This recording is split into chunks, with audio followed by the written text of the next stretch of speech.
Bonjour à tous et bienvenue sur le podcast. Aujourd'hui, je reçois Catel et c'est un grand bonheur pour moi de la recevoir, mais je vais pas te la présenter parce que c'est elle qui va le faire.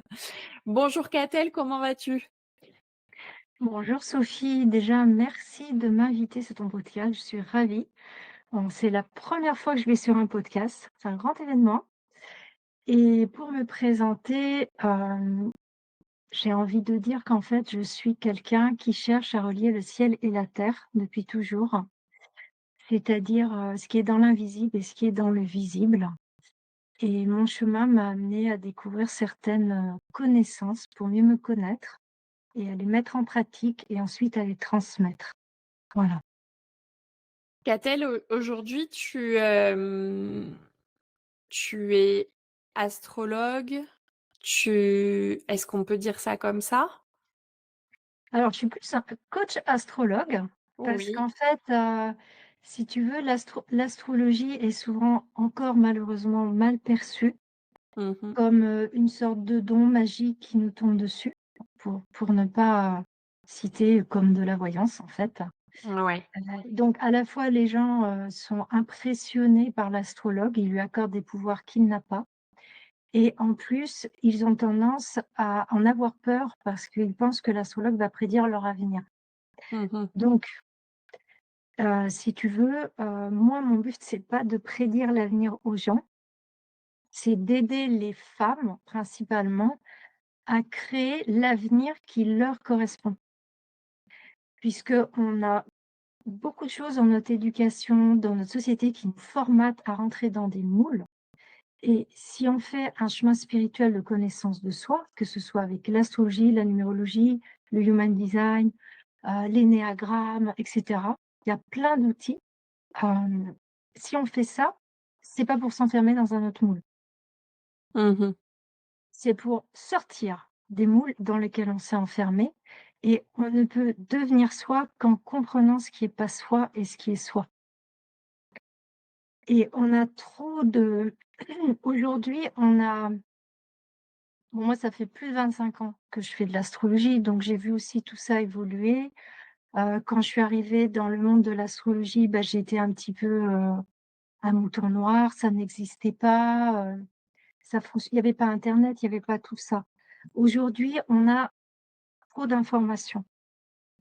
Donc, il y a une sorte de saturation mentale et au niveau des images qui fait que on est un peu déconnecté de ce qui se passe à l'intérieur de soi. C'est comme si on prenait tout le temps des choses comme un entonnoir.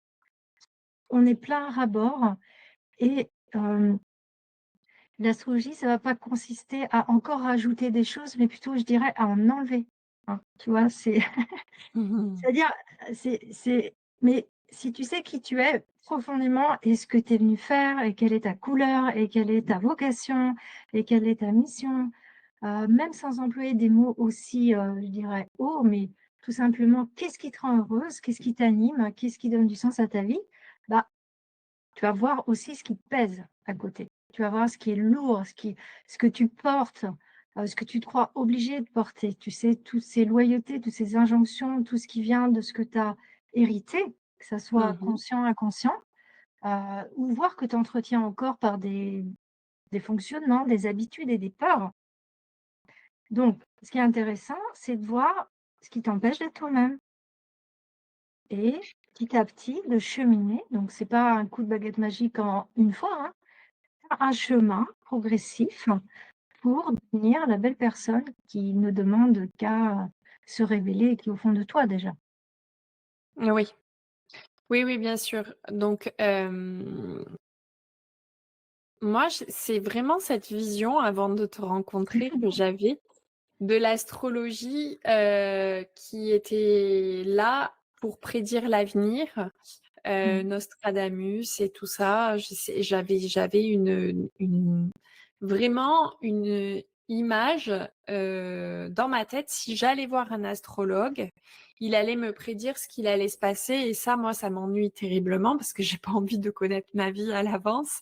Et puis, j'ai pas envie que quelqu'un, surtout que je connais pas, décide pour moi de ce qui va se passer dans mon futur. Ça, c'est quelque chose qui c'est complètement interdit.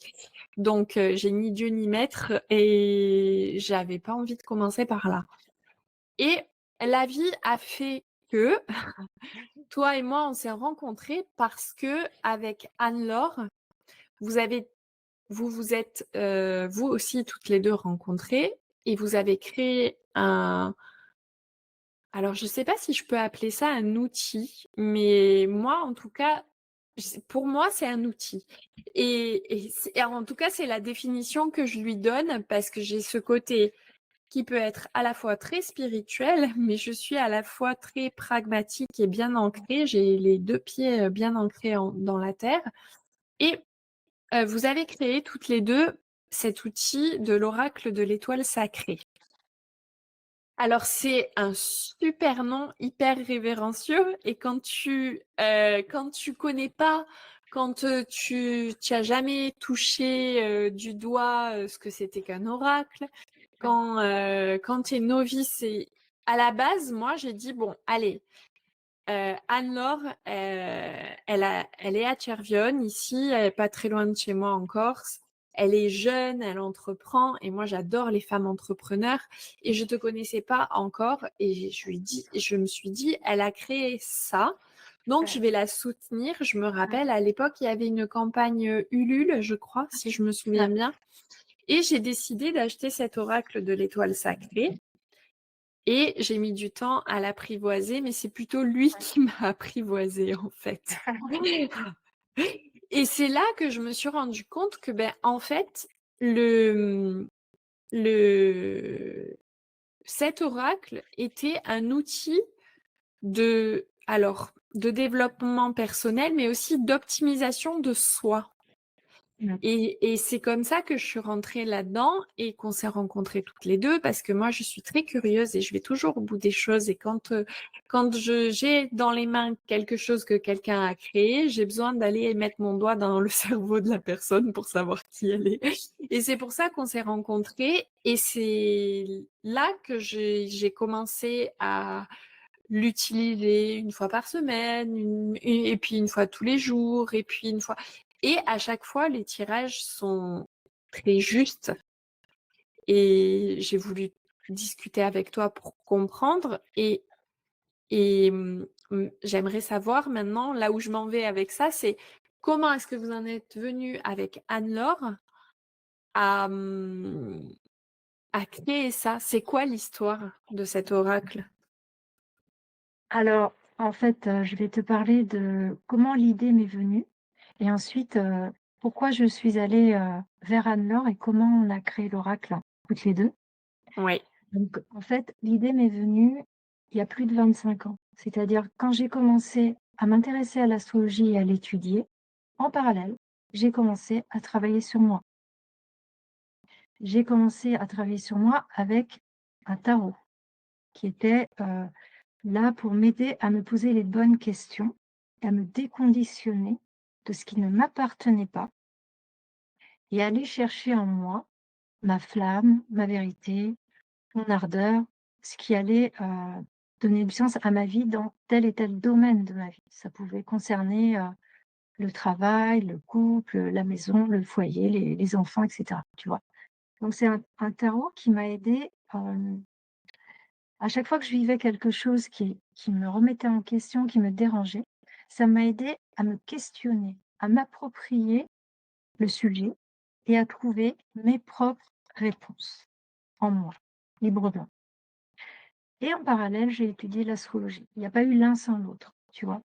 Donc automatiquement, pour moi, les 2 étaient liés. C'est-à-dire que, comme je te l'ai dit tout à l'heure, l'astrologie pour moi est un outil de travail sur soi à l'infini. Ce n'est pas figé. Oui, on peut prédire l'avenir si on part du principe que les gens ne changeront jamais, qu'ils resteront dans leurs défauts préférés et qu'ils bougeront jamais le petit doigt pour faire quelque chose de bien dans leur vie. Donc là, oui, excuse-moi, malheureusement, on peut oui, on peut rester là-dedans. Mais moi, mon propos, enfin, ce qui m'intéresse, c'est le potentiel infini de l'être humain et le fait, de créer des déclics, de créer des réveils pour que la personne qui est en face de moi ait envie de révéler et de mettre en valeur son potentiel. Et ainsi, à sa manière, elle va amener quelque chose, ce que j'appelle amener sa couleur dans le monde. C'est-à-dire son petit morceau de pulse qui va faire que il va y avoir quelque chose de beaucoup plus beau autour de nous. Donc ça, si tu veux, c'est mon idéal. Et l'oracle, j'y ai longtemps pensé parce que je me suis dit: «L'astrologie, ça peut paraître un peu perché, un peu lointain, mais pourtant c'est une connaissance universelle, magique, énorme, qui nous fait prendre conscience qu'il y a des choses beaucoup plus grandes au-dessus de nous, avec un ordre et une bienveillance». Et je me suis dit: «Il faut rendre ça accessible» et comme j'aime les belles choses, j'aime les belles images et que j'avais moi-même utilisé un tarot, je me suis dit: «Je veux absolument», ça n'existe pas, à l'époque, ça n'existait pas encore, je veux associer, des images avec cette sagesse pour pour que les gens s'en servent dans leur vie sans moi Mmh. et qu'ils puissent cheminer à leur rythme, librement, avec leurs propres réflexions, mais avec un outil qui est cohérent, qui donne un cadre, qui donne des bases puisque, il y a tout, tu vois? On peut tout ce qui se passe dans la vie, on peut le ranger dans un des tiroirs de l'astrologie. Donc c'est ça qui est magique. C'est-à-dire que c'est pas, ça vient pas de nulle part, quoi. Il y a une sagesse profonde derrière tout ça. Donc ça, c'est de mon côté. Et ensuite, ben, en 2022, j'ai eu vraiment, 3 signes qui m'ont montré que mon oracle, c'est maintenant, c'est pas plus tard. Et donc, j'avais mon prototype en carton dont je me servais dans mes consultations avec mes clientes. Et du coup, je voyais un petit peu, je commençais à prendre des notes. Je me disais, «Bah, là, il faut être plus concrète, faut que tu mettes plutôt ça pour que la personne comprenne» et cetera. Donc ça avait mûri longtemps, longtemps. Et puis, quelque chose m'a dit que seule, je n'y arriverais pas. Je pouvais pas faire et les textes et les dessins et tout. Et donc, je me suis mis en quête, j'ai demandé une collaboratrice et Anne-Laure est arrivée, via les réseaux et j'ai dit: «Elle, je veux bosser avec elle» et Anne-Laure est mon parfait complément au Mmh. niveau, de ce qu'on sait faire et de notre manière de travailler. Donc du coup, ça a été un binôme absolument génial et je tiens à le dire parce que, ça a fonctionné sur la confiance dès le début. C'est-à-dire qu'on a créé un oracle, on s'est vu quasiment 1 an après, en vrai.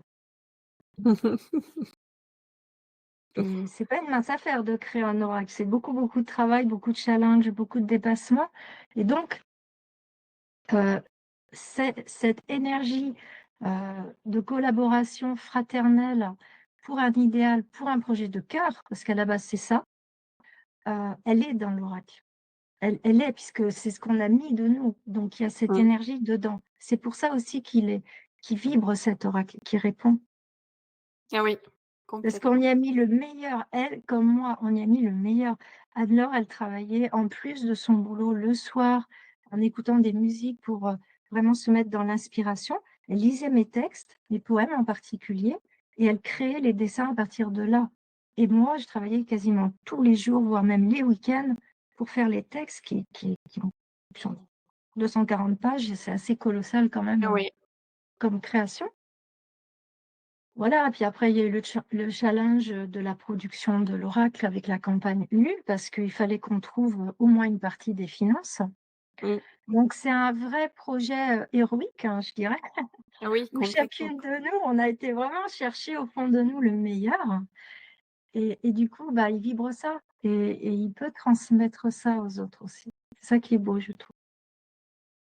Cet oracle, il est, toujours très juste et parfois quand le tirage me convient pas, je me dis: «Non, non».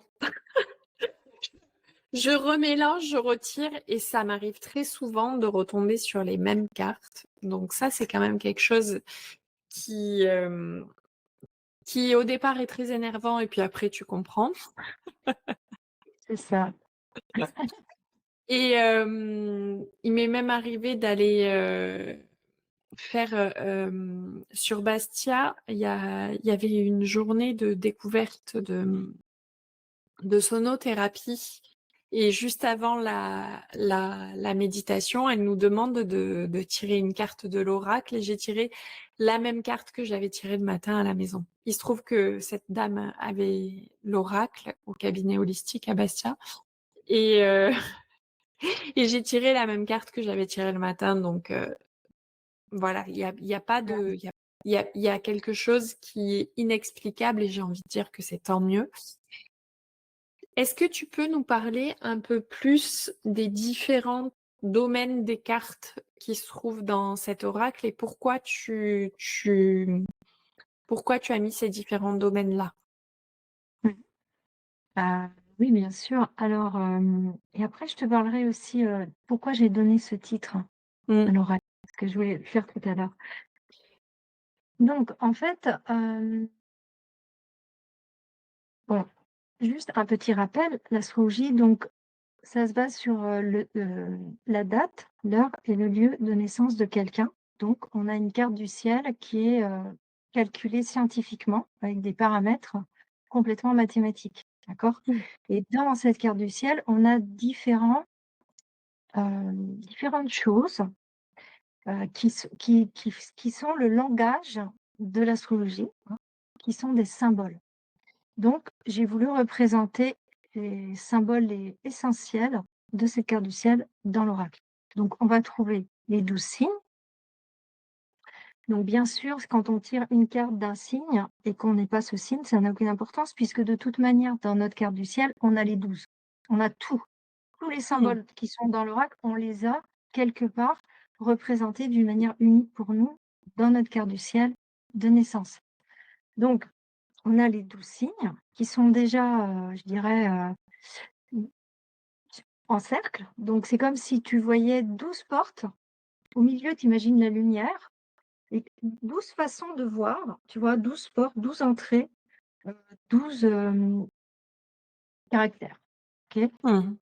Après, on a les planètes. Donc les planètes, c'est comme des personnages, des acteurs d'une histoire où, comme dans un bon film, bah, chaque acteur, il a une fonction bien précise à jouer et à remplir. Donc on va avoir l'acteur sentiment, ça va être Vénus, l'acteur action, ça va être Mars, l'acteur, réflexion, ça va être Mercure, l'acteur, je suis responsable, ça va être Saturne, et cetera. Et donc chaque acteur, si tu veux, il vient dans une carte du ciel, il vient prendre l'habit du signe dans lequel il se trouve. Donc si on a, Vénus, le sentiment qui est, je sais pas moi, dans le Bélier, ça va être un sentiment fougueux. S'il est Mmh. dans le Taureau, ça va être un sentiment stable, et cetera. Donc là, on sépare tout. On a les signes, les planètes et on a encore d'autres catégories qui sont importantes, hem, ce qu'on appelle les nœuds lunaires. Donc le nœud sud, le passé, le nœud nord, le devenir souhaitable. On a des parts, la part de fortune qui représente des opportunités. On a la lune noire qui représente nos blessures, notre talon d'Achille. On a Chiron qui représente la capacité à se guérir, la résilience, l'évolution, etc. Il y a d'autres cartes comme ça. Et il y a aussi les cartes des aspects. Alors, qu'est-ce que c'est un aspect? Dans une carte du ciel, c'est un trait de couleur qui va relier les planètes. Tu vois? Donc, il y a les traits rouges, difficiles, les traits bleus, faciles, les traits verts, ambigus, on va dire. Et pourquoi j'ai mis les aspects? Je me dis, les planètes, les signes, ok, c'est bien, mais ça suffit pas là. Il manque quelque chose dans le concret du vécu de la personne. Il manque les interactions. Et oui, les aspects, c'est les interactions entre les personnages. Tu vois, dans l'histoire, quand tu regardes une série, tous les personnages ne rentrent pas sur la scène au même moment, mais il y a un moment, ils vont se parler, ils vont vivre des choses ensemble. Ça, c'est les aspects. Comment ils rentrent en relation. Mmh. Donc du coup, Anne-Laure a eu l'idée géniale de faire des mains qui expriment, voilà, certaines choses, selon le type d'aspect, qui soit, je dirais harmonieux ou conflictuel. Et du coup, ça parle tout de suite puisque les mains, c'est aussi nous, comment on agit dans la vie, avec les autres et avec nous-mêmes. Mmh. Donc les aspects vont plus être des cartes qui nous montrent, ce qui se passe aussi avec notre environnement, avec les autres, et ça complète. Et enfin, on a la carte ultime qui a donné le nom à l'oracle, la carte de l'étoile sacrée. Donc là, c'est pas un symbole astrologique, c'est juste le symbole de ce qu'on recherche tous en faisant de l'astrologie, bien évidemment. Bah, c'est notre propre étoile, c'est-à-dire qui Mmh. on est, et c'est notre soi, notre moi, notre âme, on l'appelle comme on veut, mais c'est la partie de nous qui est bien au-delà de notre personnalité et bien plus profonde et rayonnante et amour et tout ce qu'on voudra. Donc ça, faut pas l'oublier parce que c'est quand même le but ultime. Si on veut justement relier l'invisible et le visible, la terre et le ciel, l'intérieur et l'extérieur, et ben, c'est pas juste en courant tout le temps dans notre vie, pour, agir, agir, agir. Il faut aussi des moments d'introspection, de recueillement, où on se rappelle qui on est profondément. Heu, voilà, on lâche le monde extérieur et on va à l'intérieur de soi, on se pose les bonnes questions et ça, c'est un cheminement et ce cheminement, hem, a pour but de nous rapprocher de notre étoile sacrée. D'où le nom de l'oracle, qui donne un peu le ton, hein. Si on fait Mmh. tout ça, c'est pas pour prédire l'avenir, c'est pour se rapprocher de qui on est profondément et le vivre dans notre vie. Oui, Voilà, parce que ce qui compte, c'est qu'est-ce qu'on en fait? C'est la mise en pratique. oui, D'où d'où, comme tu dis, un outil qui se veut pratico-pratique, avec des questions, des réponses, des réflexions, plusieurs possibilités pour, rentrer dans la carte, même de la poésie pour ressentir de l'intérieur. Parce que ça se veut un outil, qui te permet d'avancer à ton rythme, par toi-même, librement, sur ton propre chemin. oui. Moi, je l'utilise, dans mes coachings depuis peu et et les femmes qui en bénéficient me disent: «Mais c'est incroyable la justesse» et donc moi, je pose une question, c'est comment rendre la solution visible pour cette femme?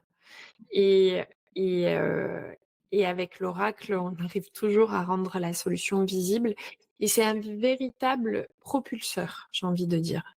Parce que quand tu es coincé dans quand tu es trop dans ton cerveau, Mmh. tu es pas dans l'action et l'oracle va toujours te remettre en phase avec tes actions en te disant: «Bon là, maintenant, c'est maintenant qu'il faut agir» ou Mmh. alors: «Fais attention à ça, fais attention à ça» et ça te permet vraiment d'aller te pousser vers une réflexion honnête et authentique, j'ai envie de dire. Parce que là, tu es seul face à toi, face à ton outil et il te renvoie, par effet miroir, ce que Ouais. toi tu essaies de camoufler et effectivement, comme tu as dit tout à l'heure, c'est vraiment venir enlever des couches de choses qui sont pas à toi. Du style, non mais ça, quand il dit te met en garde sur ça et ça, oui effectivement ça je l'ai en moi. Pourquoi je l'ai en moi? Mais c'est pas à moi en fait. Allez hop, ça dégage et puis on peut passer à l'action. Hem, aujourd'hui on peut retrouver, l'oracle sur ton lien, bio Instagram, mais aussi sur le lien de Anne-Laure que je rajouterai. Et tu es coach astrologue et tu accompagnes les femmes à vraiment entrer dans ce retour à soi. Est-ce que tu as plusieurs manières de le faire? Est-ce que tu personnalises les choses, aux femmes qui viennent te voir? Moi, je le sais, mais je fais exprès de poser la question parce que les gens le savent pas. Donc comment est-ce que tu fonctionnes quand on décide de faire appel à toi? C'est quoi l'éventail qu'on peut régler avec toi? En fait, moi, mon objectif, c'est de me mettre à l'écoute de la personne et de m'adapter à elle. Donc Mmh. j'ai suffisamment de pratique pour ne pas lui imposer mon savoir, mais plutôt aller à son rythme et voir de quoi elle a besoin à un moment M. Donc avec mes outils, donc il y a l'astro, il y a l'oracle, il y a aussi la numérologie qui permet de compléter. voilà, puis il y a aussi toute une sensibilité qui est là aussi, qui me permet de sentir, ce dont la personne a besoin maintenant. Ça, c'est la pratique aussi qui donne ça. Eh bien, je vais en fait, lui laisser la place de s'exprimer d'abord. Parce que j'ai essayé à une époque de faire des programmes hyper structurés et puis en fait, la personne, c'est pas ça dont elle avait forcément besoin. Donc, ce qui est intéressant, dans une approche, comme tu dis, de retour à soi, de connaissance de soi, c'est sûr qu'il peut y avoir un axe professionnel ou un axe personnel. Mais en général, notre vie, on peut pas trop, enfin, tout est un peu mélangé, le personnel influence le professionnel et vice versa. Donc c'est important, soit on fait une consulte thème astral pour, voilà, avoir les bases un petit peu de qui on est, de sa destinée. Mais personnellement, moi, je trouve ça frustrant. Pourquoi? Parce que pour intégrer, il faut du temps et pour changer aussi. Donc, si la personne a envie vraiment de faire un travail plus profond, elle peut déjà, le faire par elle-même avec l'oracle, qui va être un très bon complément, mais elle peut aussi avoir un suivi. C'est-à-dire qu'en plusieurs séances, on va l'aider là où elle a besoin. Moi, l'astro va me faire un coup de projecteur pour me dire: «Voilà, il se passe ça en ce moment, c'est ça qui a à régler, elle aurait besoin de ça» et on va trouver des solutions. Donc ça peut être, aussi, prendre soin de soi, par exemple, hein. Prendre soin de soi, ralentir, j'avais une dame comme ça qui était venue me voir et au départ, elle était venue pour des conseils nutritionnels, parce que c'est aussi une de mes casquettes et finalement, bah, un peu comme toi, c'est dire: «Ouais, mais l'astro, ah ouais, c'est ça, mais je pensais pas, ça peut dire tout ça de moi» et elle a eu envie d'aller plus loin et en réalité, je lui avais demandé de me remplir un petit questionnaire, et quand elle a rempli à la fin, elle m'a dit: «Mais en fait, c'est catastrophique. Tout ce que j'aimerais faire dans ma vie, je le remets tout le temps à plus tard. J'ai un métier très prenant et j'ai jamais le temps pour, qui je suis, en fait» et je crois qu'on est nombreuses à être passées par là à un moment ou à un autre, nous les femmes et donc mon travail va être d'aider la personne à se reconnecter à elle, pour savoir quels sont les choix les plus justes pour elle, Oui, dans un alors domaine ou dans un autre, tu ouais. vois? On en parle souvent de reconnexion à soi et malheureusement, il y a beaucoup de personnes qui pensent que c'est un discours un peu perché. Moi, je crois que être perché, c'est vivre sa vie, sans la vivre vraiment, mais juste en répondant aux besoins des autres, aux besoins de la société et aux besoins de qui on doit être pour paraître être Mmh. quelqu'un de bien. Et moi, pour moi, être, complètement perché, c'est ne pas savoir l'être.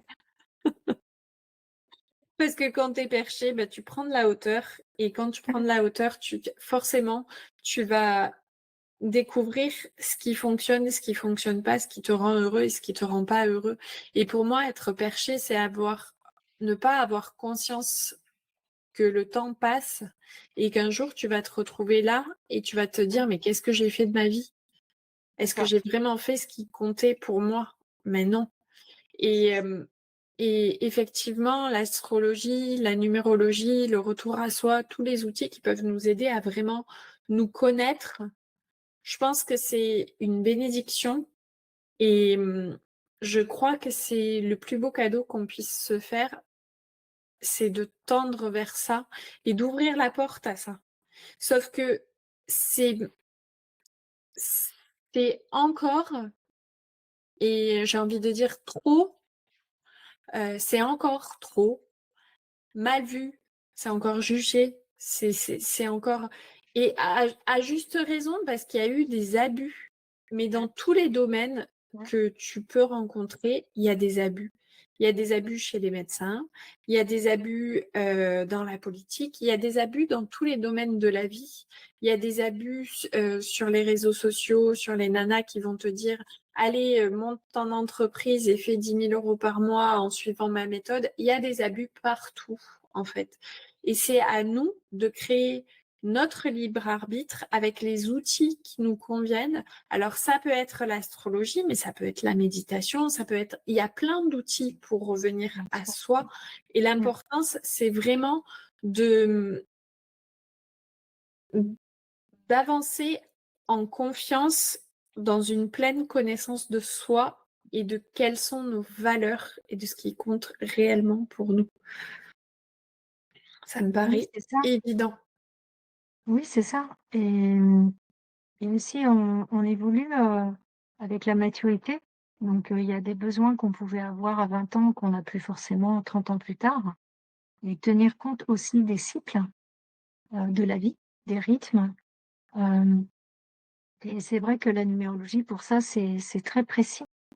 Heu, Moi, je sais que je m'en étais servie pour moi. J'avais vu vraiment à 43 ans, il y avait vraiment un tournant. Il y a eu un tournant professionnel. C'est là où j'ai vraiment monté mon entreprise. Heu, voilà et après bon, je vais pas dire les âges, mais il y a eu d'autres tournants comme ça et le fait de voir: «Ah bah oui, c'est pour ça, tout s'explique», tu vois? Tu dis: «Ah bon, bah ça va». Tu peux pas tout le temps être à fond, à fond, à fond. Il y a des moments aussi pour se poser Mmh. et et voilà et c'est vrai que dans le monde de l'entrepreneuriat, bah, on a quand même envie d'être performant, de réussir, on se compare beaucoup, on regarde ce que font les autres et cetera. Mais il y a des phases dans la vie, hein, et il y a des moments pour certaines choses et des moments pour d'autres. Donc c'est bien aussi de l'entendre parce que ça permet de dire: «OK, c'est cool, tranquille, il y a pas d'urgence». Oui, Tu on a vois? besoin on est toujours en recherche de légitimité, de qui on est Ouais. et mais par rapport aux injonctions de la société Mmh. et quand tu trouves un outil comme l'oracle, comme, la numérologie ou le human design, ça te fait mettre un arrêt et ça te fait te dire: «Mais oui, en fait, oui». Heu, toi, tu m'as fait une lecture de numérologie. Il y a, Sophie qui m'a fait une lecture de mon human design. Les 2 sont très complémentaires. Le human design et la numérologie, c'est vraiment quelque chose d'hyper complémentaire et ça vient se compléter aussi avec l'astrologie et c'est là Ouais. que tu te dis: «Mais en fait, c'est OK parce que je suis une humaine, je suis pas un robot». Et et ça, c'est quelque chose qui c'est OK d'être une humaine et de pas être un robot, en fait. Merci. Merci. Merci la vie, quoi. Est-ce Et que tu surtout com tu es unique. mais oui, mais C'est ça complètement. surtout. Tu es Mais unique. mais bien évidemment. Mais et Oui, dans ça, il y a vraiment et véritablement un cadeau qu'il faut savoir saisir et être mmh, en gratitude devant ça. Et il faut savoir aimer son ombre et sa lumière tout autant, parce qu'elles ont toutes l'une et l'autre la même valeur. tu vois, à l'école, on nous apprend à enfin, en tout cas, dans mon époque à moi, mais je pense que c'est pareil maintenant, voire pire, à être, dans la moyenne, à Mmh. surtout pas dépasser, à surtout pas faire comme tout le monde. Je me rappelle, j'ai été un peu rebelle, très jeune. Je me rappelle, dans une classe d'école primaire où on faisait, des travaux manuels et il s'agissait de construire une fleur en crépon et donc on passait à la queue leu leu devant une table. Il y avait une boîte avec les morceaux de mousse pour faire le cœur, une boîte avec les morceaux de crépon pour faire les pétales et puis il y avait d'autres choses et donc moi, comme j'ai tendance à faire à mon idée sans lire les modes d'emploi, j'avais déjà construit la fleur avant qu'on nous dise comment fallait faire. J'avais laissé en fait le morceau de mousse carré. Je l'avais pas coupé en rond et ben, ça plaisait pas parce que c'était pas comme tout le monde. Alors et on est formaté comme ça dès le début. Alors moi, j'ai tenu bon mordicus que de toute manière, je ne changerais pas ma fleur et que j'étais déterminée qu'elle était très bien avec un cœur carré et justement, elle était mieux que les autres parce qu'au moins elle était pas comme les autres. Donc déjà, on voit déjà un peu le profil et je me souviens que ça n'a pas plu du tout. Et il y avait eu aussi un autre événement comme ça avec, du rotin. À l'époque, on faisait vraiment des travaux manuels. Je crois que ça s'est un peu perdu. Et donc moi, j'avais fait un truc, parce qu'en fait, pour faire un dessous plat, c'était le but, fallait à un moment mettre toutes les tiges comme ça avec un nœud pour les tenir. Et en fait, ça ressemblait à une cage à oiseaux. Et moi, j'ai trouvé que c'était très joli comme ça. Donc, après, j'ai mis des fleurs dedans, des nœuds et tout. Et à l'exposition de fin d'année, bah, on voyait que ma cage puisque tout le monde avait fait des ronds de dessous de plat, quoi. Et ça montre les conditionnements, c'est-à-dire sois comme tout le monde, file droit, rentre dans des cases, rentre dans des moules, et tu seras dans la moyenne et tu seras bien vu, tout le monde t'aimera. Donc il y a un moment, il faut du courage pour s'extraire de ça et se dire: «Bah, je m'en fiche, je vais peut-être pas plaire à tout le monde, mais moi, mon truc, c'est ça qui m'intéresse». Et c'est comme ça qu'on arrive à quelque chose. Et les entrepreneurs, je pense qu'ils ont cette fibre-là, sinon ils prendraient pas tous les risques qu'ils prennent, pour, faire un métier qui leur plaît. Donc déjà, heu, voilà, il y a cette fibre en commun.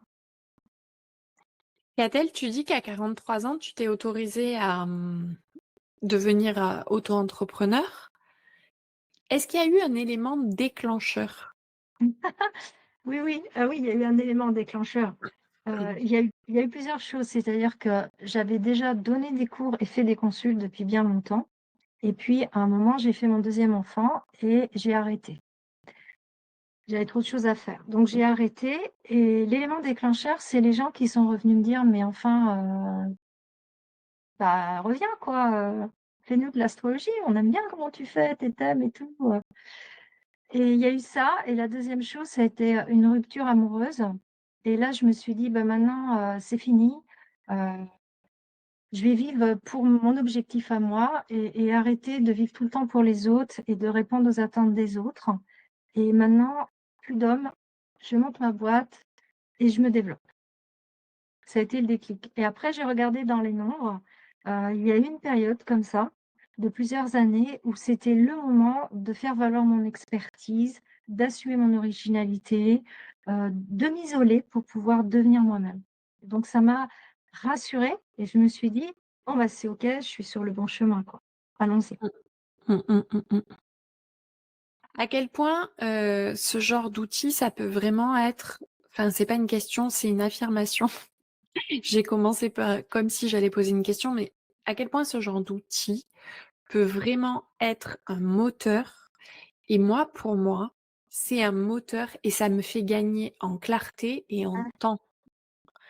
Et ça fait gagner un temps fou, mmh. tout en respectant mon énergie. Oui, En c'est ça. gros, il va y avoir des jours où je vais plus m'obstiner à aller à contre-courant, et quand je dis à contre-courant, c'est à l'envers de moi, de mon énergie du moment. Et il va y avoir des jours où, en 2 heures, je vais faire le travail d'une semaine. Mmh, Et c'est ça. j'exagère pas, parce que Mmh. quand tu avances avec des souliers de plomb, bah, tu avances beaucoup moins vite que quand tu es pieds nus sur la plage. Voilà. Et clairement, c'est ça, on nous apprend pas. On nous dit: «Allez, 9 heures, 7 heures, à fond la caisse meuf, et il faut que tu aies fait ça, ça, ça, ça, ça, ça, ça, ça, ça». Sauf que Ouais, le ça, ça, ça, ça, ça, si tu l'as fait en 2 heures, on va t'en coller encore plus et on va venir t'étouffer. Mais ça, on nous apprend pas à ouais, vraiment, parce que la réelle productivité, elle est là, dans le fait de se connaître et de respecter ses énergies et d'y aller selon qui on est au moment où les choses arrivent à nous. C'est ça, en fait. Et c'est vraiment quelque chose que l'astrologie, la numérologie, le human design, peu importe les outils que vous allez prendre, tu as le ikigai, tu parlais de l'énagramme, il y a tout un tas d'outils qui sont là mmh, devant nous, l'introspection, la méditation, la visualisation, les affirmations, tout ça, c'est là vraiment pour venir nous aider et nous appuyer là-dessus pour vraiment venir se reconnecter à qui on est vraiment. Mais au-delà de tout ça, il y a un truc qui, j'ai envie de dire, faut pas oublier, c'est le passage à l'action. Ah bah ça, c'est sûr. Parce que si on vient juste te Ouais, dire, OK, bon ben aujourd'hui, tu as eu tel tirage, donc on te met en garde sur ça, machin et tout, que tu ouais, regardes, que tu fais, ouais, mais que tu en tires aucune conclusion, que tu vas pas jusqu'au bout de l'analyse et que tu fais ouais. rien, c'est tout pourri en fait. Bah, c'est juste, du temps perdu, quoi. Mmh. Mm, En fait, tout ça, ça doit nous servir à gagner du temps. À gagner du temps pour, faire les choses qui nous tiennent vraiment à cœur. Mais c'est un vrai chemin d'apprentissage. Comme tu dis, on nous l'apprend pas et quand on est auto-entrepreneur et qu'on est livré à soi-même, c'est pire. C'est pire ah parce qu'on oui. n'a jamais de limite au niveau des horaires de travail et on a l'impression qu'on en a jamais fait assez. C'est vraiment le syndrome de «j'en ai jamais fait assez», tu vois? Mm, Et il y a des choses qui peuvent nous ramener comme ça. Tu vois, par exemple, dans l'astrologie, il y a ce qu'on appelle les nœuds lunaires. Donc c'est un axe mhm, avec le passé et le futur. Donc les nœuds lunaires dans notre passé, c'est un peu la mauvaise habitude qui nous plombe et dans laquelle on se réfugie tout le temps pour se justifier. Il y a aussi des points forts là-dedans, mais ça peut devenir vraiment une plaie. Et le nœud nord, c'est un peu ce qui nous fait peur et pourtant c'est si on va vers ça, ça va être la solution, mm, tu vois? Donc pour donner un exemple, moi j'ai le passé dans l'énergie de la Vierge et le futur dans l'énergie du Poisson.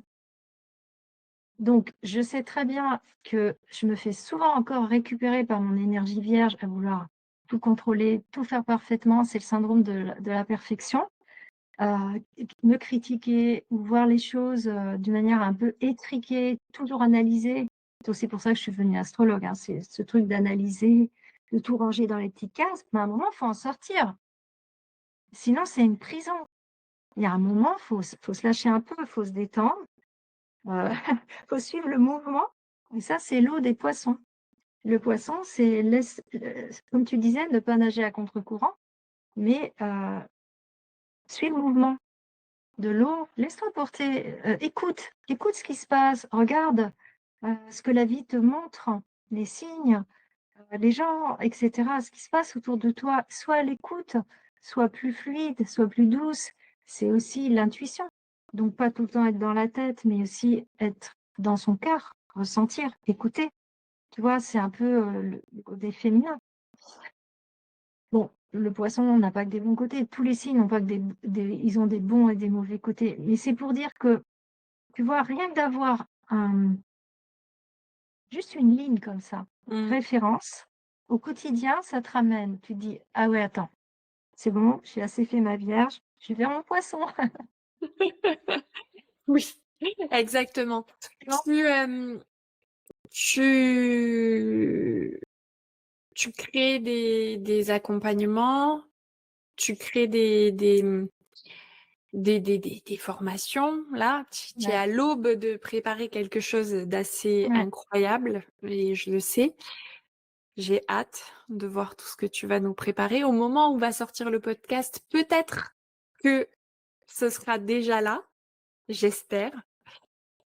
Qu'est-ce que tu aurais à dire pour le mot de la fin, pour les femmes qui nous écoutent, qui sont intriguées, qui aimeraient aller plus loin?